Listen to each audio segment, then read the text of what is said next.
How are you? Welcome again. We're continuing our discovery of American cooking, and today it's Philadelphia. Philadelphia is the most wonderful city, and it's so American. Well, it's the birthplace of a lot of good things. In 1682, William Penn, a Quaker, attempted to establish a new community in Pennsylvania, and he called it after two names for love, Greek terms, Philia and Adelphus, and thus the name Philadelphia. During the early 1600s, late 1600s rather, he brought in Swedes and Dutch and German, English. He advertised all over Europe, and people came by the droves and established a community that is still eclectic, versatile, international. Philadelphia has the most wonderful things, and the Italians came later on, and the Irish, and the Poles, and the Hispanics, and the blacks. The things you can find in that city are absolutely wonderful. And of course, it's also the place where Ben Franklin held forth. He had his printing press there and all of his great experiments, and was literally running part of the city. When I told my secretary, Dawn, that Ben Franklin recorded in his journal some of his amorous episodes, not based on Philadelphia, not Phileas, but eros, that's the other Greek word for love, you see, erotic love. He was a serious lover.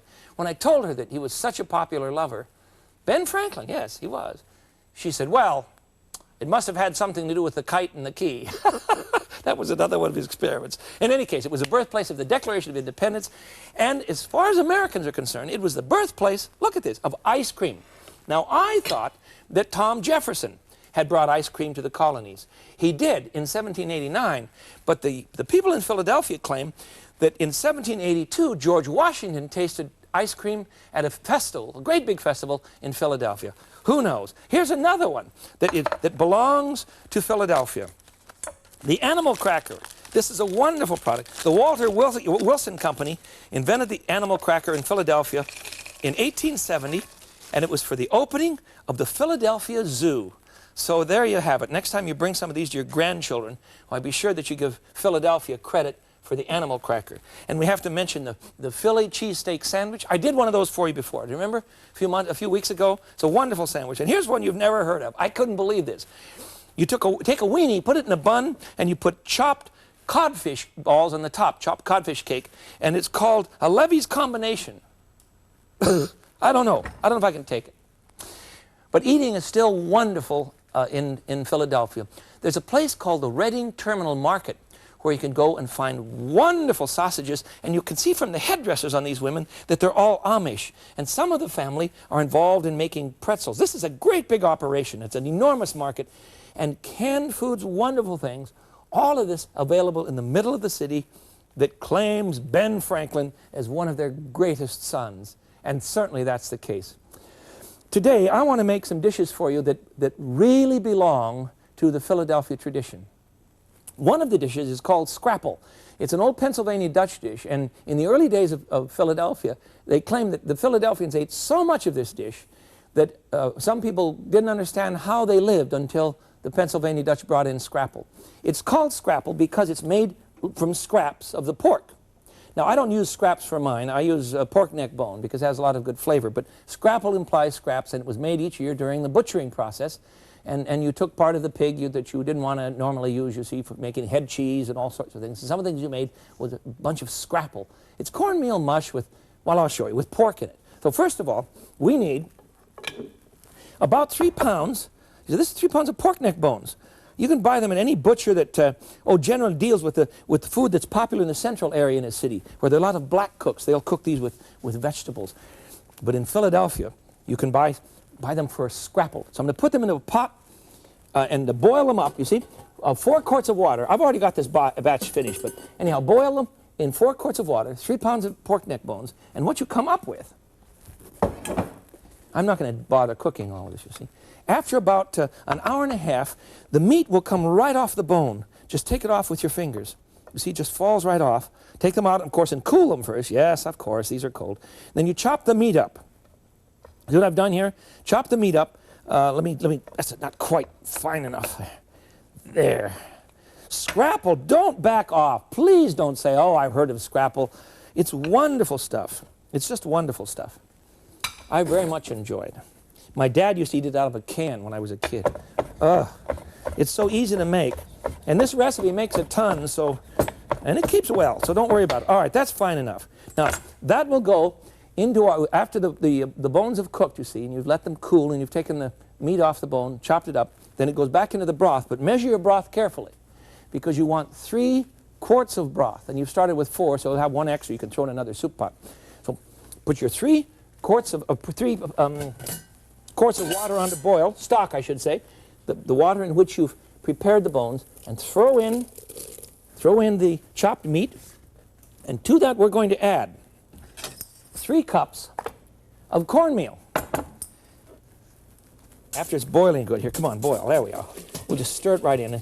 You have to kind of whip this in, you see, so that you don't get any lumps. There.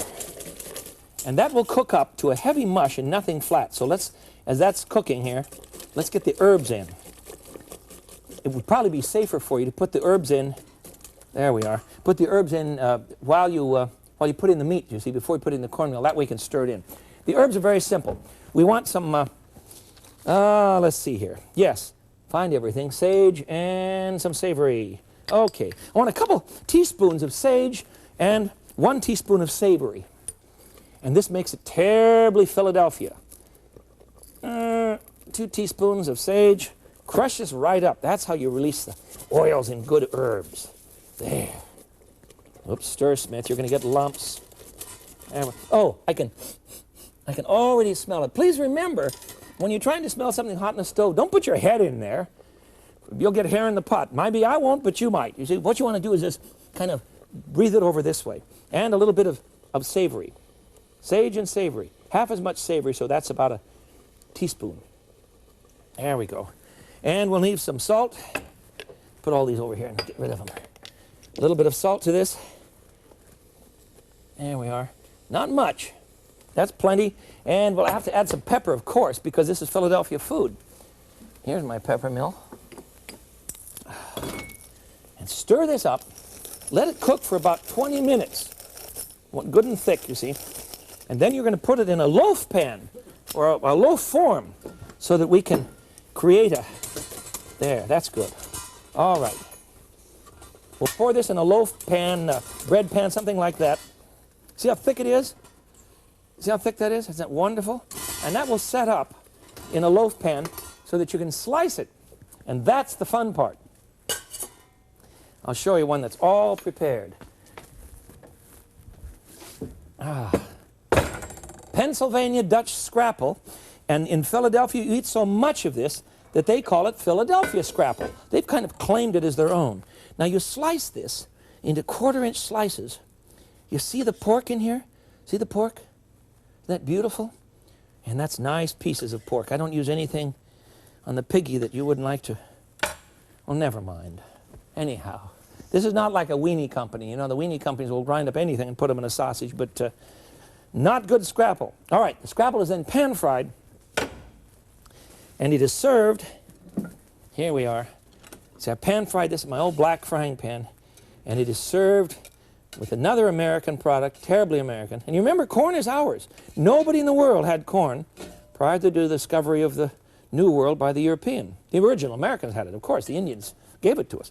This is served, I have to tell you this, in Philadelphia, you have this for breakfast with some real maple syrup on it. And of course, that's brought in from New England for the most part. Some of the Great Lakes have it too. All right. This is the most wonderful breakfast. There must be 50 restaurants in Philadelphia that serve this, and I promise you there are 50 variations on the dish. I had it in one place. A guy was eating it with ketchup. But I guess that's quite common in Philadelphia. Go ahead and eat it with ketchup. That's fine with me. All right, the second one for you today that is terribly, terribly Philadelphia is pepper pot soup or tripe soup with pepper in it. Calm down. It's very, very delicious. And I'll show you what you do. First of all, better get my pan out of here. Okay. Dum-dum-dum. Yeah. Here we go. I have to find the right pot. I'm going to put in my kettle 5 slices of bacon and saute it, you see? I better get this in the front. You can't see this, can you? I'm going to saute 5 slices of bacon in a big frying pan, and then to that I'm going to add the things that I need for a good soup stock. But I want to saute the vegetables because they'll bring out the natural flavor in the vegetable itself in terms of sugar.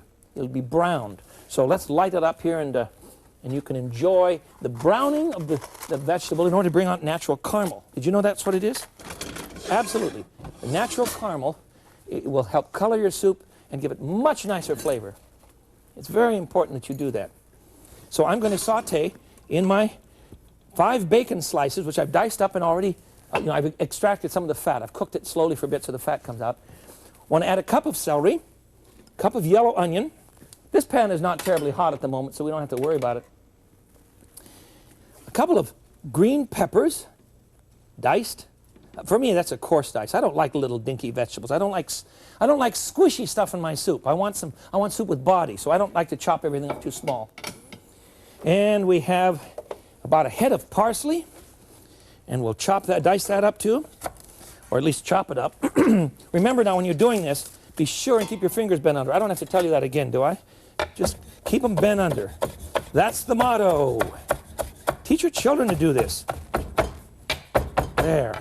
Do you know what my boys do? When they were little kids, they learned in the Montessori school, and I mean tiny. They learned in the Montessori school that rather than keep one hand out and chop this way, they learned, rather than doing this, they learned to put their hand on top of the knife, and they were taught to chop this way, so that, you see, if the knife flops, you can't cut yourself. Isn't that clever? Bless the Montessori teachers. You should teach children to be independent, and young boys should never become dependent upon a woman for food. That's something we learned from the women's movement. All right, we're sauteing our vegetables in 5 slices of bacon diced. We have onions, celery, green pepper, and now the biggie. We're going to saute a whole bunch of leeks, but I better show you three nice leeks. I'm just going to put them in the pan here. And I've cut all of these, you see? Slice them up. Look at all the leeks. It's going to take a while for all that to cook down. But I want to show you how to clean a leek because it's a very important matter.